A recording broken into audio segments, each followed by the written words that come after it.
Levi here in Santa Barbara, California, USA. I grew up sailing and swimming in New England on the Atlantic Ocean. And after working in television marketing back east, I came out here to the Pacific Coast to earn my PhD in education at the University of California. When I'm not in the classroom, I'm up here, earning my instrument rating as a private pilot, and sneaking a few photos for my blog. Here, let me show you something. These are the Santa Barbara Channel Islands. 2 million years ago, when the Great Barrier Reef began to form in the Coral Sea down under, these islands up here were still connected to the California mainland. But to really get to know a place by the sea, one has to get in the ocean.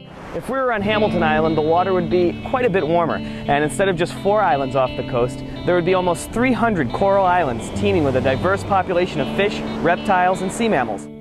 My experience on the water, in the air, and online make me the perfect spokesperson for the Great Barrier Reef. As a technically minded teacher, I'm skilled at making new media work to educate and entertain. If you pick me, you won't be disappointed.